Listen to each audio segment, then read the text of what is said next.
Assalamualaikum warahmatullahi wabarakatuh. Kembali lagi bersama saya, Sri Purna Mainingrum.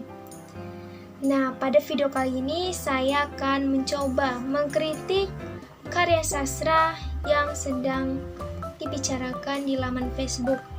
Karya sastra ini berupa novel yang ditulis oleh Ibu Yulismar.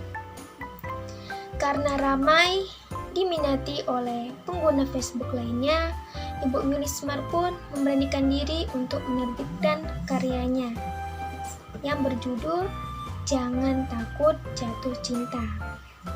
Nah, kali ini saya akan menggunakan pendekatan strukturalisme dalam mengkritik beberapa bagian dari isi novel karya Ibu Yulismar. Pendekatan struktural.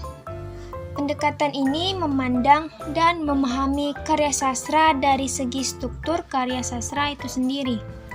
Karya sastra dipandang sebagai sesuatu yang otonom, berdiri sendiri, bebas dari pengarang, realitas maupun pembaca, menurut Theo 1984.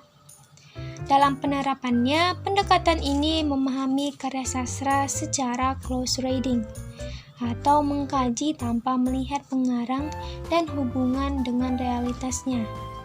Analisis terfokus pada unsur intrinsik karya sastra.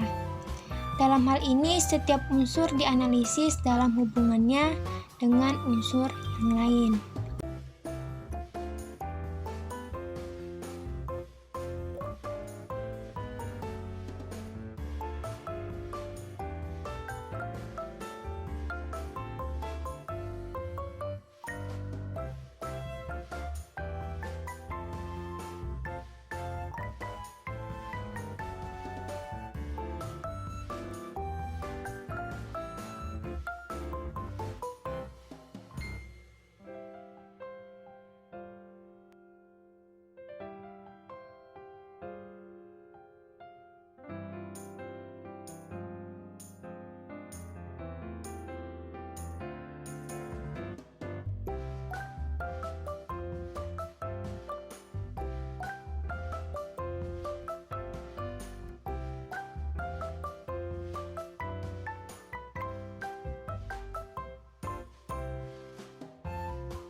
Sebuah cerita tentunya sesuatu yang ditunggu-tunggu oleh pembaca. Namun, semenarik apapun ceritanya, bila disampaikan dengan pilihan kata-kata yang tidak tepat, justru dapat membuat pembaca akan mencampakkan cerita itu ketika baru memulai membaca. Itu yang terjadi dalam cerita bagian 3, 4, dan 5 pada novel Jangan Takut Jatuh Cinta karya Ibu Yulismar. Pada saat membacanya, sudah terlihat bahwa pilihan katanya terlalu rumit untuk dicerna oleh orang awam karena memiliki banyak diksi. Novel yang baik adalah di mana jalan ceritanya mudah dipahami, namun Ada juga novel yang jalan ceritanya sedikit membingungkan, seperti novel misteri, novel detektif yang terkadang hingga akhir cerita masih menimbulkan tanda tanya dan penjelasan. Namun demikian jalan ceritanya dapat dipahami karena adanya pemilihan kata-kata yang tepat. Dalam novel Jangan Takut Jatuh Cinta karya Ibu Yulis Marini, penggambaran alur cerita terlalu sulit untuk dipahami karena pemilihan kata yang rumit dan tidak umum.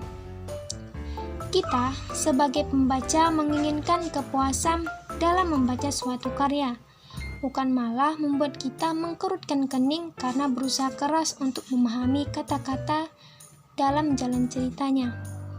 Di samping itu, jembatan yang menghubungkan antara satu bagian ke bagian lainnya dalam novel ini terasa sangat membingungkan. Memang, penulisan menggunakan diksi akan memperindah suatu tulisan. Namun, jika hanya membuat bingung para pembacanya, hingga para pembaca salah tanggap, untuk apa dibumbui dengan diksi? Alangkah baiknya, dalam penggunaan diksinya tidak terlalu banyak, mengingat ini adalah sebuah novel, bukan kumpulan saja. Mungkin tidak akan menjadi masalah untuk orang yang sudah terbiasa membaca-baca dengan diksi tingkat tinggi, tapi akan berbeda bila hanya orang awam yang membacanya. Kan jadi sayang. Kata yang seharusnya dipuji karena keindahan penulisan diksinya malah dianggap biasa-biasa saja, bahkan mengganggu oleh orang yang tak mengenal diksi. Seharusnya alur cerita dalam novel ini lebih kuat untuk mengungkapkan keberanian untuk jatuh cinta, sebagaimana judulnya Jangan Takut Jatuh Cinta. Tapi bagian cerita ini lebih kuat pada penyesalan akibat jatuh cinta. Bukankah lebih baik bila narasinya tentang bagaimana kegigihan seseorang untuk mempertahankan cintanya walaupun banyak halang dan rintangan untuk cinta yang membuatnya bahagia?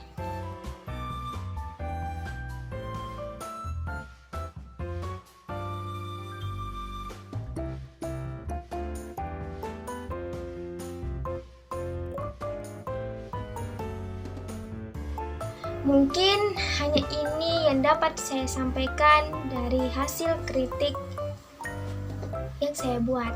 Semoga hasil kritik ini bisa menjadi manfaat bagi teman-teman semua dan juga menjadi pelajaran bagi kita.